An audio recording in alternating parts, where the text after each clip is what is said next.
Hi, this is Danielle Euler, Education Coordinator with the Montana Bear Education Working Group. Today we're providing a bear safety training for anyone who lives and works in bear country.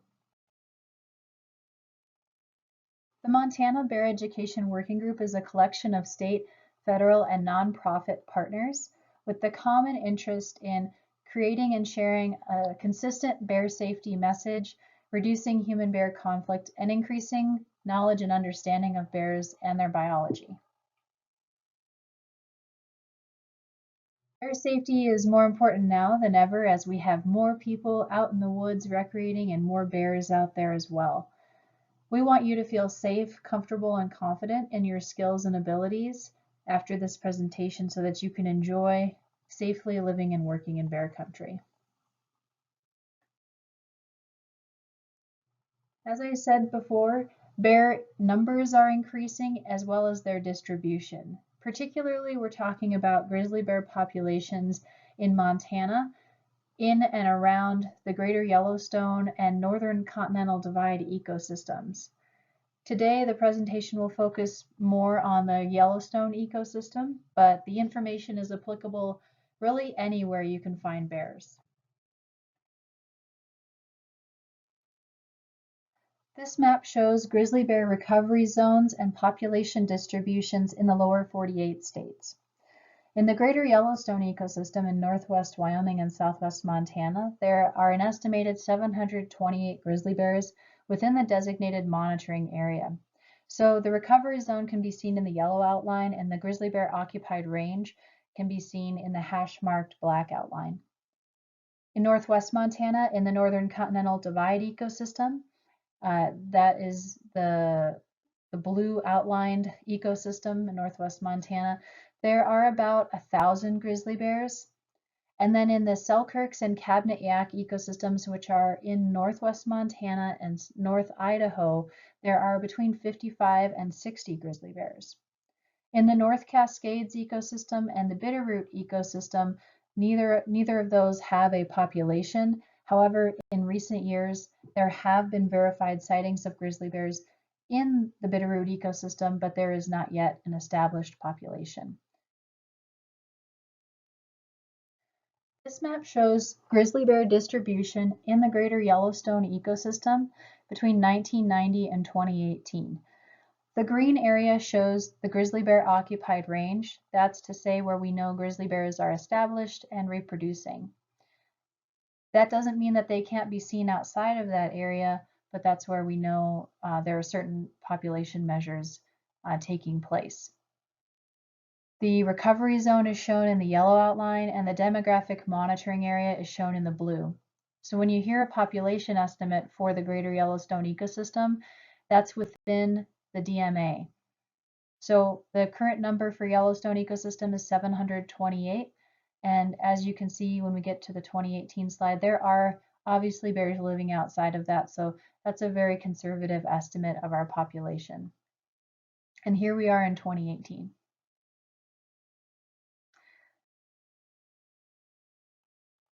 There are three main principles foundational to bear safety.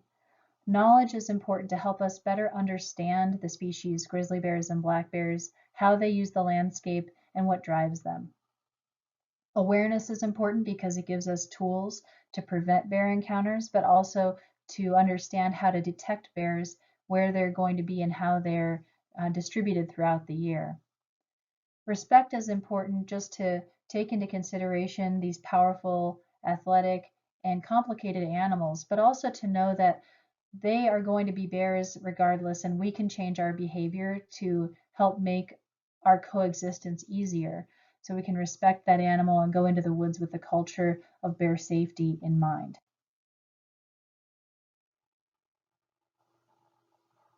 So there are several universal messages to bear safety.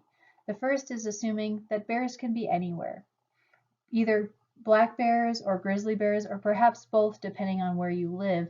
Bears aren't only in the mountains or the forest, they can be on the prairies, they can be roaming around through towns, and they can be expected to be seen many different places. Bear behavior, rather than species, should determine how you respond in a bear encounter. This might be different than what you originally learned if you've been living and working in bear country for quite some time. We used to teach people that it depends on the kind of bear you encounter, what you do, but now we take a behavior-based approach. And it's much easier to avoid conflict than it is to deal with conflict. Let's talk a little bit about bears and their life history so that we can gain a better awareness and knowledge of the species. Black bears evolved in forested environments, and this is important to understanding how they see the world around them and how they perceive danger. Because they're evolved in a forested environment, when they see something that threatens them or their cubs, their most natural instinct is to retreat if they have that option. So that gives them the reputation for being less confrontational than grizzly bears. And that's generally true, although these are generalizations for each of the species, and individuals can act differently depending on what's going on between them.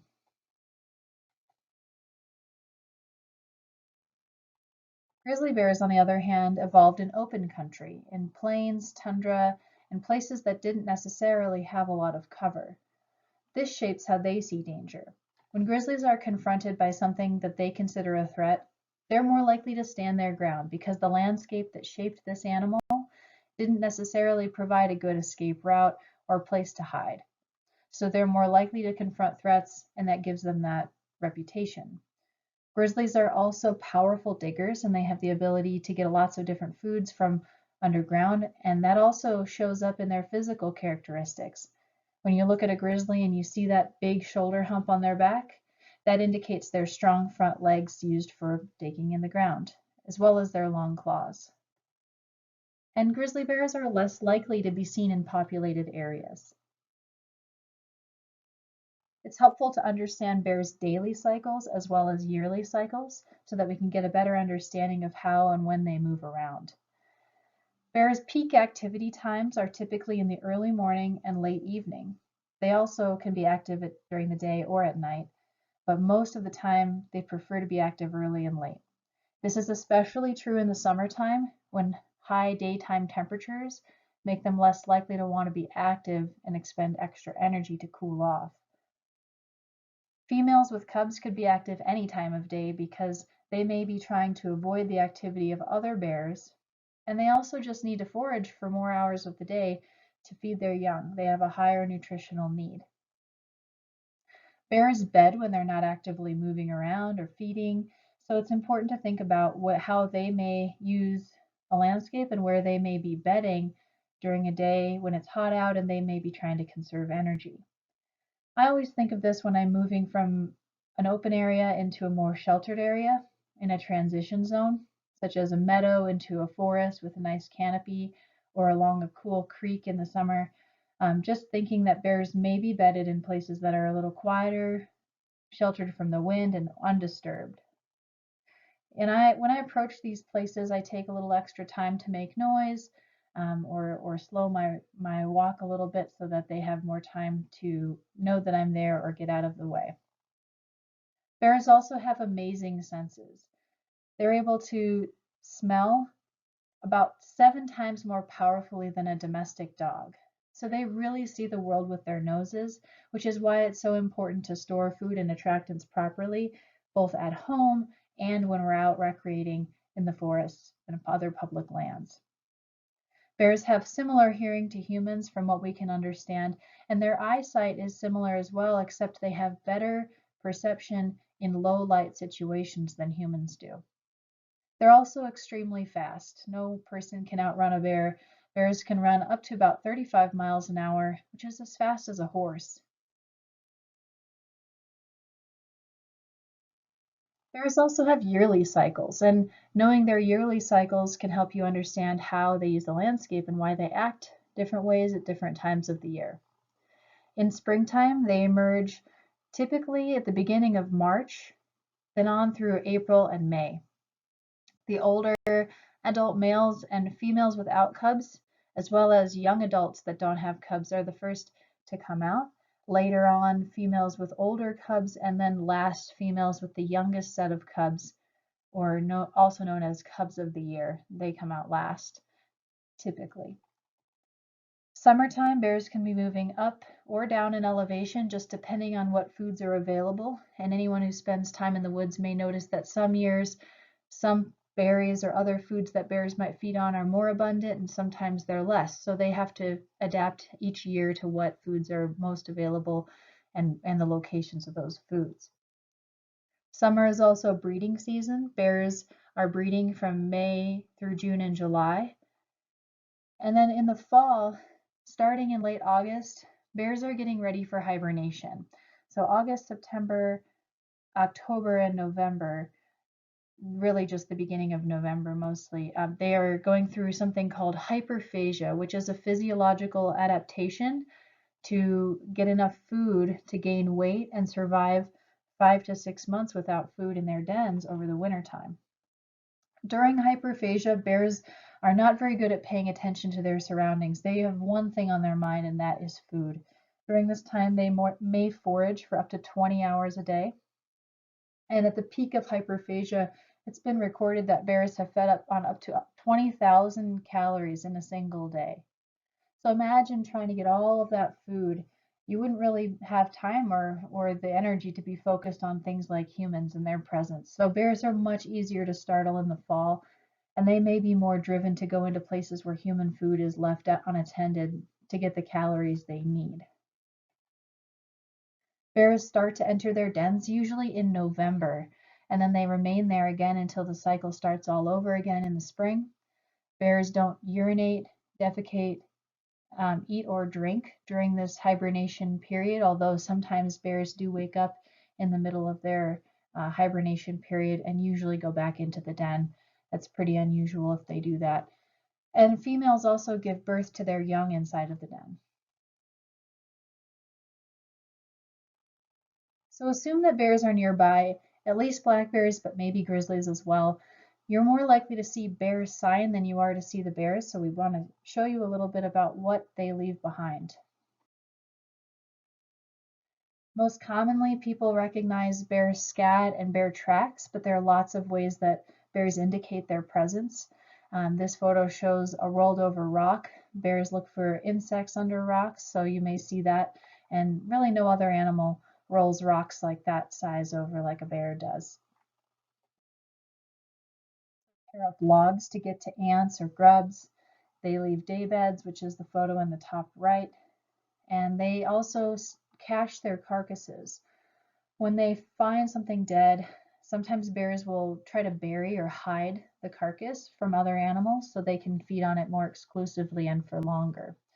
So if you ever stumble upon what looks like a mound of grass and dirt piled up that looks unusual and disturbed, just assume that it could be a bear's cache and get out of the area. Bears also leave rub trees. Rub trees are ways that bears communicate with one another via scent and sight. Scratch marks on the tree left by the bear's claws are a visual indication, and then their fur and skin cells that are left on the tree tell of other bears who lives there. Bears aren't territorial as much as they are having home ranges, and they overlap with other bears, so this is an important way to communicate. Bears also often make these rub trees along hiking trails or other game trails, so keep an eye out when you're out and about. Bears also leave diggings from time to time. This is especially true of grizzly bears, but black bears also dig for some of their food. If you see a spot in a meadow like the photo here where the ground is just torn up and turned over like somebody was tilling a garden, that's a good indication of bear activity. And then in the photo in the top left, you can see where a bear has been feeding on glacier lilies. Bears have a widely varied diet. In our ecosystem, we have documented over 266 different plant, animal, and fungi species that bears have fed on, and that's probably not all of them. Bear scat can tell you perhaps what the bear was eating, but it's not a good way to tell one species from another.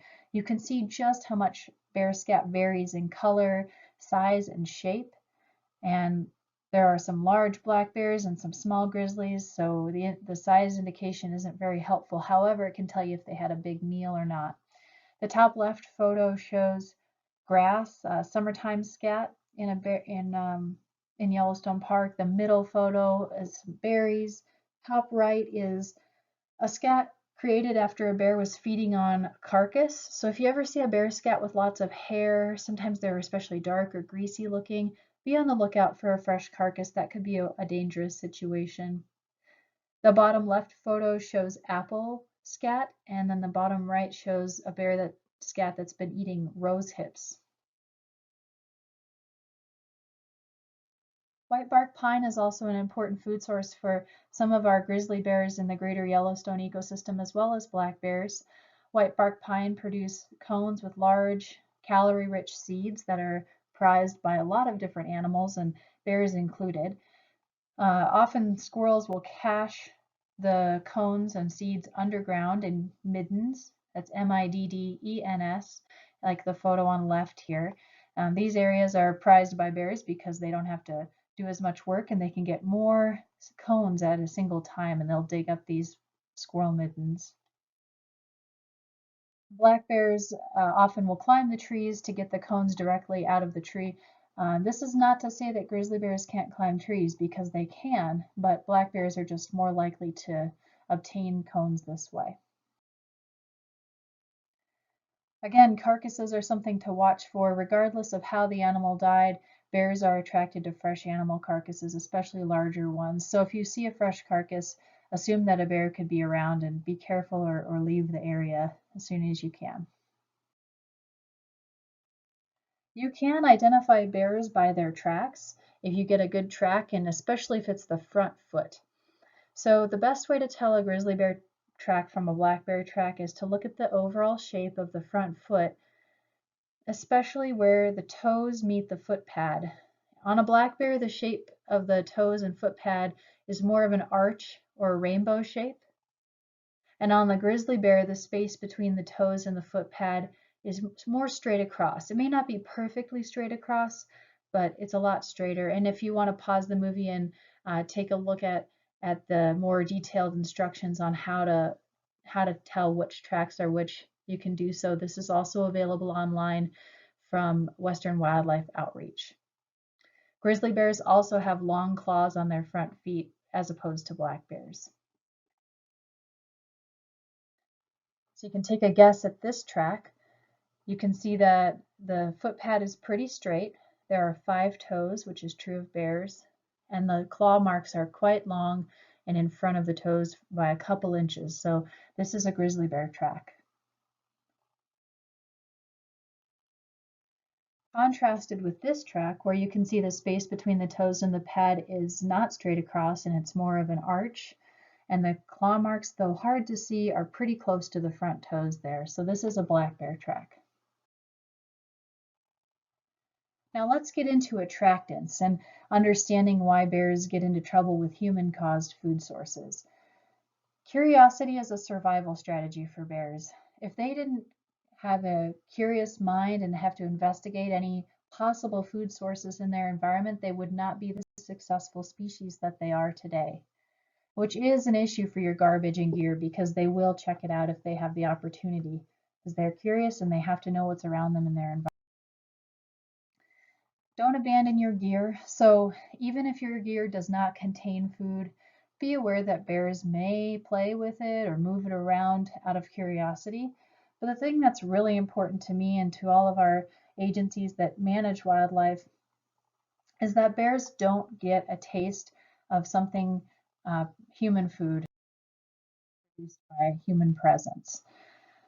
Attractants, or I like to call them smellies, because they're not just food, can be toiletries, so soap and toothpaste and deodorant, anything that has a scent, even things that are labeled as unscented. Candles, pet food, drinks, human food, things like if you're camping and you have cans of beans, or you have, let's say, a soft drink that's canned, even if things have never been opened, they can still be an attractant. Bears know that there's food inside of them. So treat everything as if a bear knows the food is in there.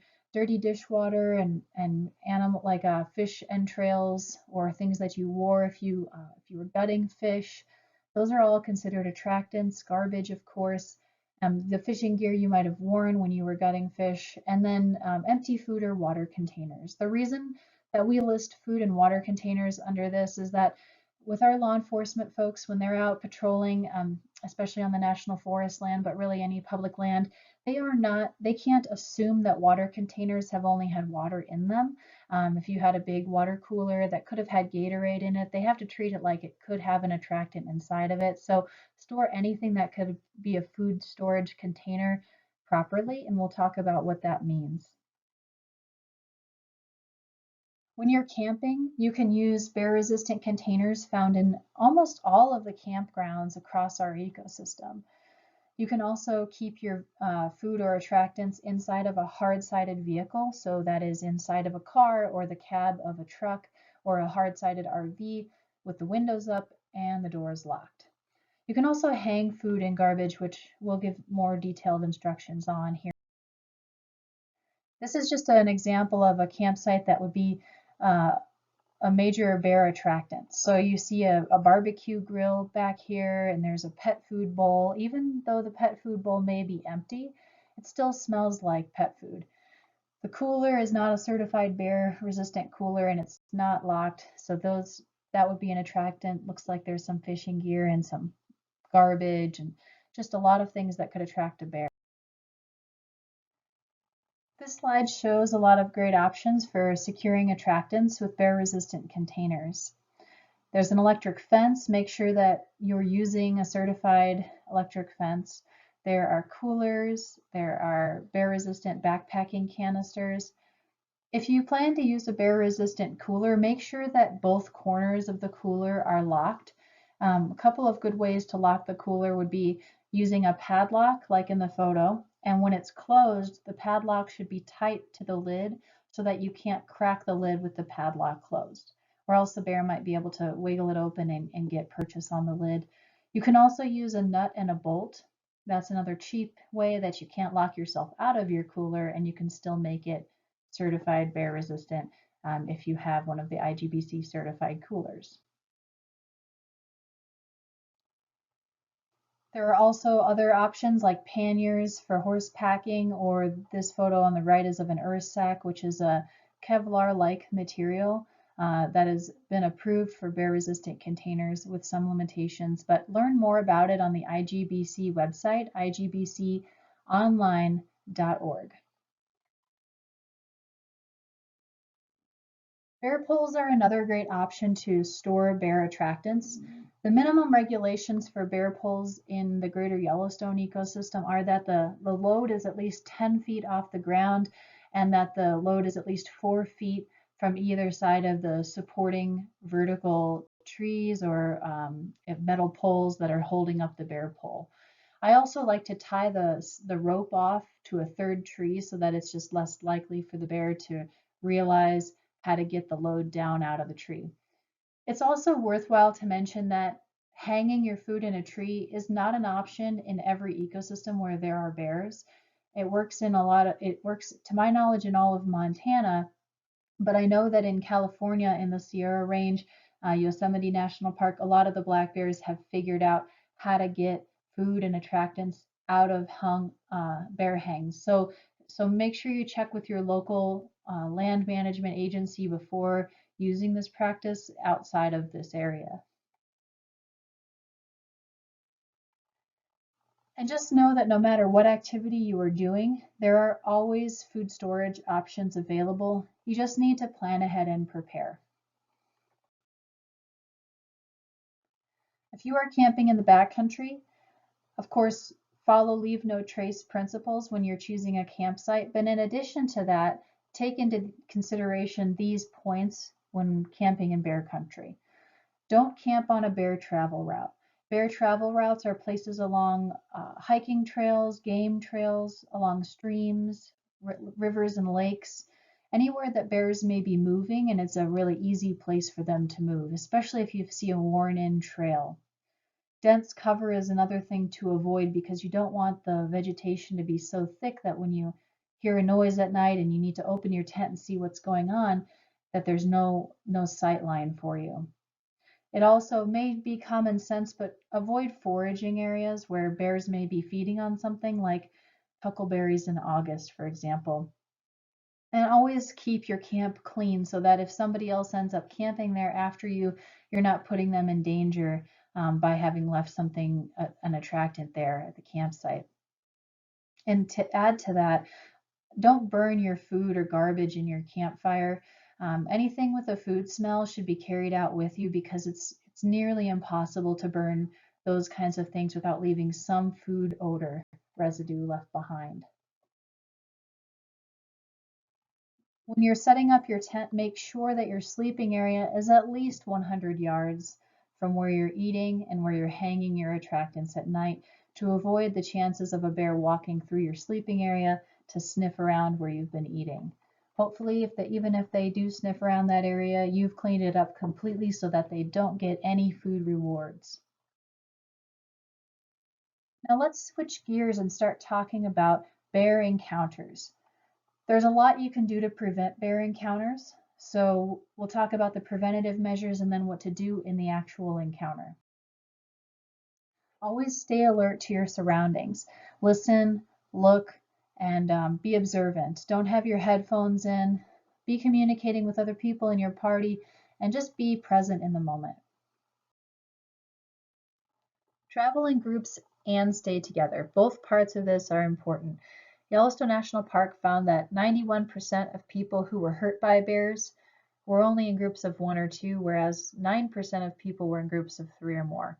There's a little bit more to it than just this statistic. When people are in groups of three or more, they're generally making more noise, so they're easier for bears to detect and avoid. The other part of it is that if people encounter a bear and they're in a group of three or more, bears are less likely to bother with them and more likely to leave them alone.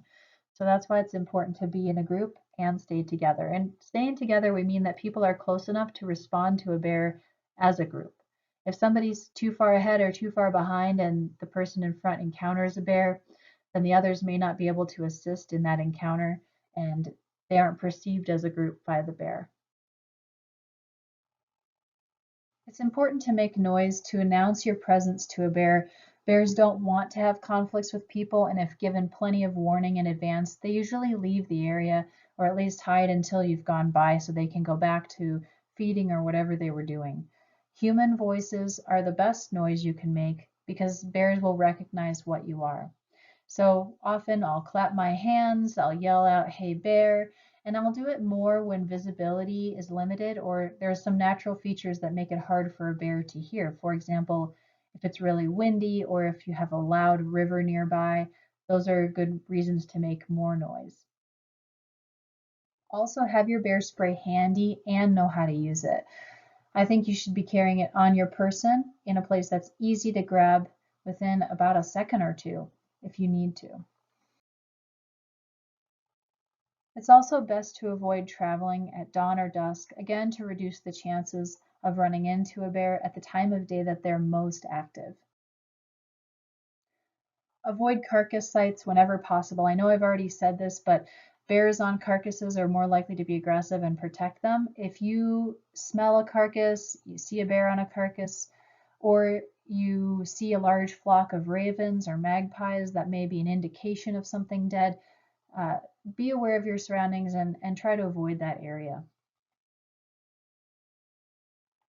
Now think to yourself what you would do in a bear encounter. Maybe you've had one, maybe you've just thought about it before, or maybe you've had a bear safety training in the past. I want you to replace the old information with the new, compare notes on your previous experiences and knowledge to what you're going to hear today because you may hear some new information, and this is what we should be following as we have bear encounters.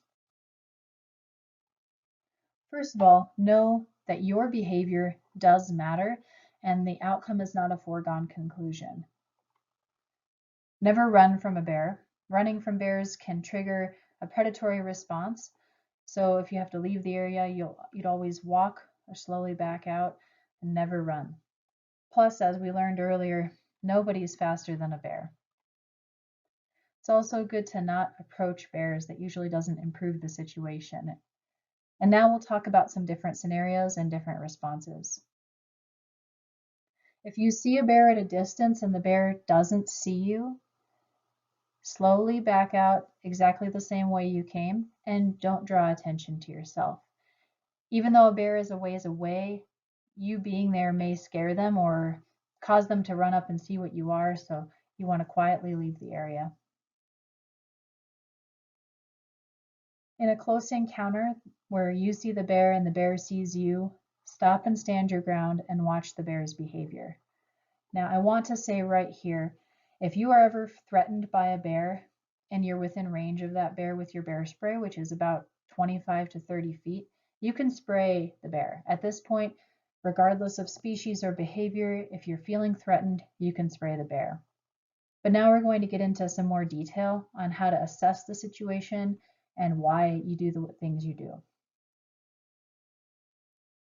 A lot of people think that if you have a bear encounter, you should slowly back away, but there's a time and a place for that. You're going to stand your ground, act neutral, and use your bear spray if you need to, and only back away from the bear once it has disengaged from you. When the bear is not actively watching you, paying attention to you, then you can back out. That could be them turning to the side, walking away, or running away, or even getting sprayed by a bear spray. But when bears are actively focused on you, your physical backing away can actually invite them to come closer. Let's talk about some other scenarios in bear behavior and what you should do. I want to mention that this behavior, standing on their hind legs, is not inherently an aggressive posture. Typically, when bears stand on their back legs, the reason they're doing it is to see or smell you better. And most of the time, when bears figure out what's going on, they'll drop to all fours and run away.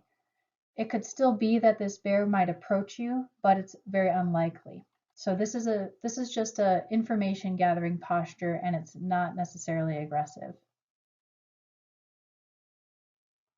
There are two main kinds of bear encounters. Most encounters fall into these categories, so we'll go over them. Defensive bear encounters are characterized by warning and stress signs, and the reason that they occur is typically one of three things. They're either all of a sudden surprised that you're in their personal space, they're defending their cubs, or they're defending a food source like a carcass. Most negative bear encounters fall into this category. Predatory bear encounters, or lumped into this category, is curious bears, typically display with no warning signs, so the bear is pretty calm and interested and focused. There's a lot of reasons that this kind of encounter could happen. Predatory bears indicates that the bear sees you as prey, but there's a lot of other reasons a bear might be interested or curious about you. One is that they're young and inexperienced. Another is that they've become habituated to human presence, so they're used to seeing a lot of people, and they may not see you as a threat because they've become so familiar with humans. And the other thing is somebody could have fed them. So these are all pretty rare, and they're characterized by a calm and interested bear. First, we'll go over defensive bears. Defensive bears are going to show signs of stress. Yawning is a low-level early sign of stress in some situations. Bears will do this, and some you won't see this part of it, or it won't have happened because they're all of a sudden surprised. But just like a dog that may yawn when it's stressed out, an out-of-place yawn with a bear is a sign of stress. This is a very agitated bear. You can tell because the ears are pinned back. He's swaying his head back and forth. If you saw the full video, his mouth is open, he's panting, and he just looks angry. So this is a very agitated bear. Here is a set of clips to show you some agitated bear behavior so that you can get a feel for what that looks like. The sound here isn't really important. I just want you to be able to see that agitated bears can have low to high levels of stress displayed, and they look a little bit anywhere from unsure to very aggressive. So if you see bears swatting the ground with their feet, they may pounce, like bounce up and down on their front feet, or bluff charge. These are all agitated behaviors. The swaying from side to side is another agitated motion. And of course, a bluff charge or a charge.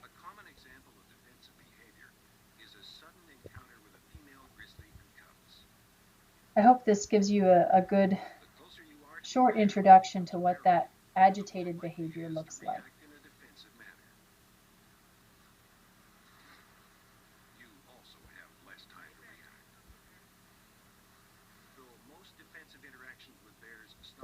This movie comes from, or this clip comes from a movie, Staying Safe in Bear Country.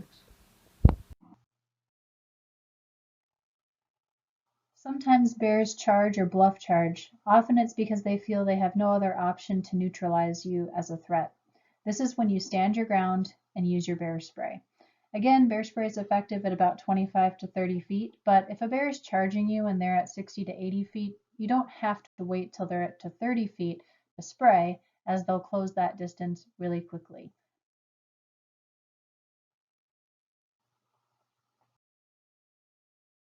You have heard of playing dead. The only time you should play dead is when a bear is in a defensive situation and it has made physical contact or it's about to. Playing dead consists of laying on your belly with your legs spread just a little bit, your hands behind your neck. If you have a backpack or a hat on, anything, leave it on. It doesn't matter if there's a sandwich in there or anything. Bears in defensive situations are not after the food in your backpack.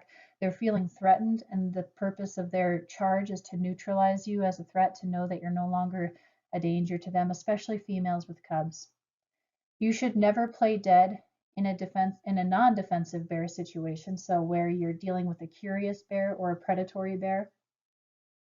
And the only other caveat I want to mention here is that if you are 100% sure that you're dealing with a black bear, you're going to fight back if it makes contact. It's also statistically very unlikely for a black bear to make contact with you, even in a defensive encounter. So when in doubt, and you don't know the species, decide what to do based on behavior. Predatory or curious bears don't show signs of agitation or threat displays typically. They're more focused and interested with their head up and their ears forward. This bear looks quite intent. Stand your ground, use your bear spray. So Get in there. if a bear is slowly, purposefully, or methodically approaching you, stand your ground, be aggressive, and use your bear spray. The reason you're being aggressive is you want to communicate to this bear that humans are not something to mess with. If a predatory or curious bear gets close and makes contact with you, fight back with whatever you have. Remember, when you're dealing with a predatory or curious bear, their behavior is calm, therefore you should act aggressively. In contrast to the defensive bear we talked about earlier, where they're acting aggressive or defensive and you're acting calm. So you're kind of doing the opposite behavior that you're experiencing with the bear. If any bear ever comes into a tent or a cabin or your dwelling place, that bear is curious or possibly predatory. So be loud, use your bear spray, fight back if they make contact.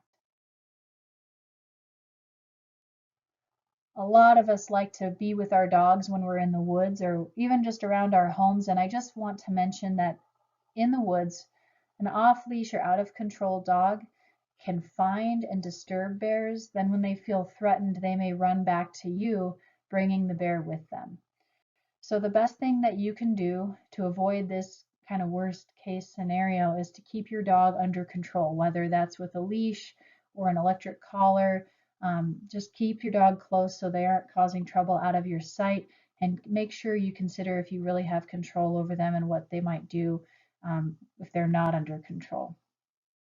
Some dogs, I'm sure some of you have heard of Karelian bear dogs, are specially trained with the proper handlers to handle bears in counter conditioning situations, but that's not what most people's dogs are trained to do. So don't assume that your dog will improve your outcome in a bear encounter. High-risk activities include those where you're moving quickly. Again, with this don't run from a bear thing, people on bikes or running can look fast and look like prey to a bear. So keep your bear spray accessible. Again, on your person is best. If you have a bear encounter, stop. Don't try to outrun them. Use your bear spray and follow the same rules we talked about earlier. Here's a quick clip to show you just how quick a bear encounter can be. You can see real quick that grizzly bear with cubs on the right side of the screen came down the hill, and bear spray is definitely the key to this situation. Now, speaking of bear spray is our preferred non-lethal deterrent to stop or change a bear behavior. The way it works is by spraying a fine mist of capsaicin, oleoresin, and related capsaicinoids, which is to say a hot chili pepper oil in a fine mist where it's easy for the bear to breathe it in. It hurts their lungs, makes it harder for them to see and breathe and smell. It's a burning sensation on their skin. And the whole point of this barrage to their senses, is that it takes the focus off of you and onto the sensation that they're feeling. Make sure if you carry bear spray that you're carrying a certified EPA registered brand of bear spray. The ones on the screen here are certified. There may be others. At the time that I recorded this, these are the ones that I was aware of. Treat your bear spray like a weapon. If you have small children in the house, don't store it where they can reach it. If your kids are old enough to understand, make sure to explain to them that this is to be treated like a weapon and not a toy, not pointed at people or played with. Make sure your bear spray is not expired. So it has an expiration date. It's often on the label. With frequent use of carrying bear spray, often this rubs off. So I like to write the expiration date on the bottom of the can with a marker so that I always know when it expires. If you're in a vehicle, it's recommended you carry it in a case like this because it could explode or get punctured on some equipment that's in your vehicle and be a danger to the people in the vehicle cab. You could also put it inside of a cooler or inside of somebody's backpack to just reduce the amount of spray if it were to get punctured. But this is just something to consider when you're transporting bear spray. Check your can frequently for condition. Make sure that it's not punctured or dented in such a way you think it may compromise the integrity of the can. And check the safety. Always have the safety on the can. The only time you should be taking it off is that if you think you're about to use the bear spray. And if you're by yourself, we recommend traveling with 2 cans of spray in case you need to spray your bear spray and you need more than 1 can, or you need to hike out of an area where you had to spray it and you want to have another can to have full on your way out. Bear spray can explode in a hot car, so do not leave it in a hot car. Make sure that if you have to leave, you take your bear spray out of your vehicle because this can total a vehicle. Learn how to operate your bear spray by pulling back on the safety tab and up slightly. This releases the safety and exposes the trigger, which allows you to discharge the spray. Use 2 hands when you're discharging your bear spray.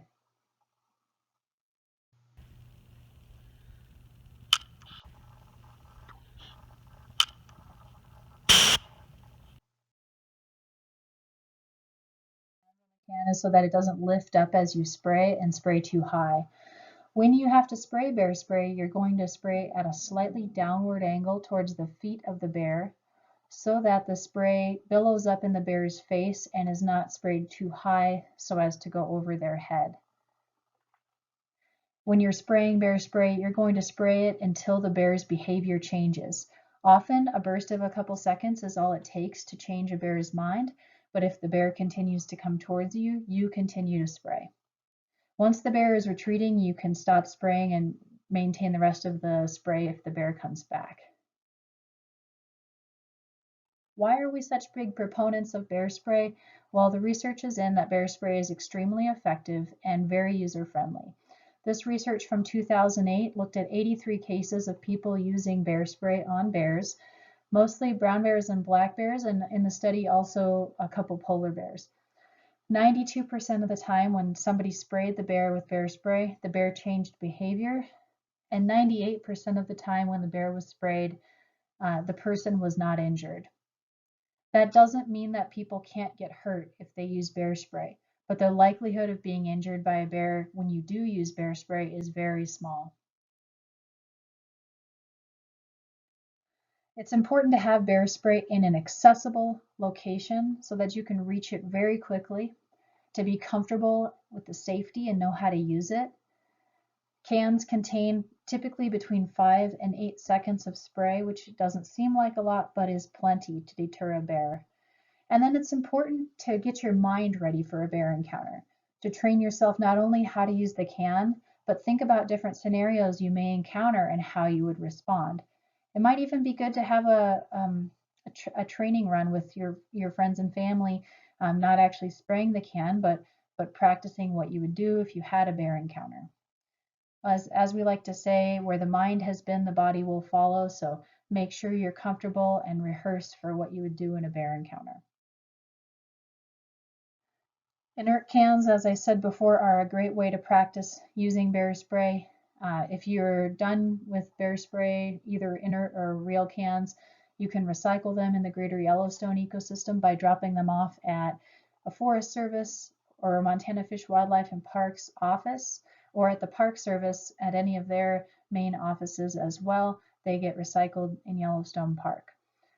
If you decide you are going to discharge an expired can of bear spray, don't do it at your house and don't do it at a trailhead or anywhere where people or pets or livestock will be walking around, because the oils will stay on the grass for quite a while and can be very irritating to some unsuspecting people or animals. Make sure to bring some soap and water. And soap and water is the best first aid for bear spray. Bear spray, because its active ingredient is oil-based, you can't get it off your skin with just water. So washing with soap and water is great. Avoid breathing it in. And now I actually carry a little bar of soap with me in my first aid kit so that if I ever have bear spray on my skin again, I know I can wash it off, have some relief to that pain. All right, let's talk bear identification. How do you tell a grizzly bear from a black bear? We'll get into characteristics you should and should not use to identify the two species. Remember that identifying a bear's species is not really important during a bear encounter. It's more for reporting or for just your own information. The best way to identify a grizzly bear from a black bear is by the shape of their body. Grizzly bears typically show a prominent shoulder hump when their head is level. That's the best way to tell, especially as a field mark from far away. Additionally, grizzly bears have more of a dish-shaped or concave profile compared to a straight profile on a black bear. The ear shape is also a good clue to species. Grizzly bears have smaller, rounder ears in proportion to their head than a black bear. Black bears' ears tend to be a little bit taller and a little bit more pointy. Claws are another indication of species that you probably won't get the chance to look at when you're in the field. But grizzly bears have long, more gently curved claws that are more blunt-ended, and black bears' claws, about 1 to 2 inches long, much more sharp and more drastically curved. So those are the main reasons or main things to look at when you're identifying the two species. Some things you should not use to identify bears is their coat color. They all can be the same variations in color. Their body size. Grizzly bears and black bears can overlap quite a bit in their body size. And while bears are sexually dimorphic, meaning the males mature to a larger size than the females, again, that overlap is so great between species that it's not a good clue to what kind of bear they are. And additionally, their fecal droppings are not a good indication of species, especially not the size. The only way you could really use that is if you were doing a lab test of their DNA. These are all black bears. So We've actually discovered that there is a connection between how arid a region is and the percentage of black bears that are colors other than black. So in Montana, we have quite a few non-black black bears, typically most commonly chocolate or cinnamon color. And then in this photo, the middle shows a Kermode or spirit black bear, and bottom right is a glacier black bear. And those colors don't exist in Montana, but they all are different phases of black bear color. And also, when you hear people say black bear color phase, it doesn't mean it's a phase of their life. It means that they are a color variety that black bears come in. These are all grizzly bears, and you can see that they vary in color from black to blonde to brown and cinnamon and silver tipped as well. Now we'll do a quiz to see how well you can identify your bears. And before we get started, I'll mention that anyone who's interested in getting to know bear identification better, Montana, Idaho, and Wyoming's state wildlife agencies all have a black bear, grizzly bear identification quiz that anyone can take for free. And those are great ways to learn how to tell the two species apart, gives you more practice. And if you guessed black bear on this slide, you are correct. These are both black bears. It's a little tricky because the bear on the right has his head down, which shows a little bit of a shoulder hump. But when bears have their heads level, you won't see that shoulder hump. These bears also have fairly tall ears and fairly straight profiles. If you guessed grizzly bear, you are correct.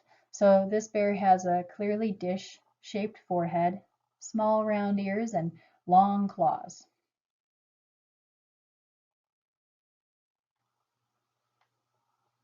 If you guessed black bear, you are correct. This bear has pretty tall ears. He doesn't have a shoulder hump, and his claws, although light colored, are not long and gently curved. They're quite short and sharp. Now, this bear does have kind of a dish-shaped forehead. So the thing to remember with bear identification is that it takes practice, and you have to look at the whole bear, not just one characteristic, because sometimes species can have characteristics of the other species. You have to look at the whole picture.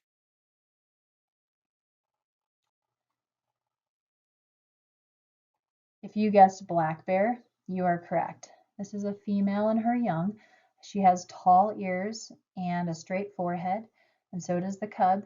And even though there's a little fluff of fur on her shoulder, I would not call it a shoulder hump, just long hair.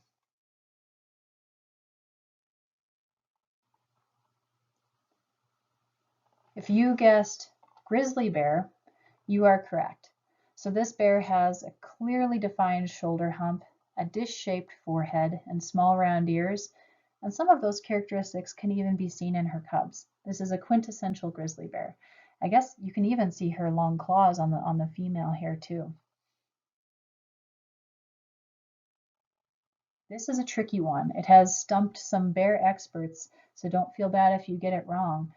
This bear is a black bear. This is a large male black bear in Yellowstone National Park. It has a very straight forehead, large ears, and although he has a shoulder hump in this photo, it's because he's at a downhill angle and his head is down, so it really exaggerates it. But make no mistake, this is a really large male black bear.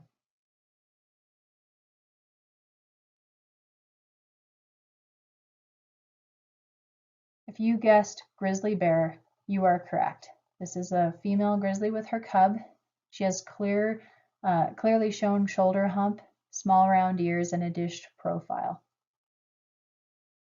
Now, if you have any questions after viewing this presentation, I'd be happy to help you and answer them. Just write them in the comment section or visit us on our Facebook page, Montana Bear Education Working Group.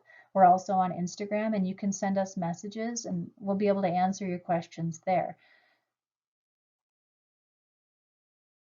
Well, I hope this presentation has been helpful for you. I hope you feel like you've gained some knowledge, understanding of awareness in bear country, and respect for the species that we live alongside in Montana.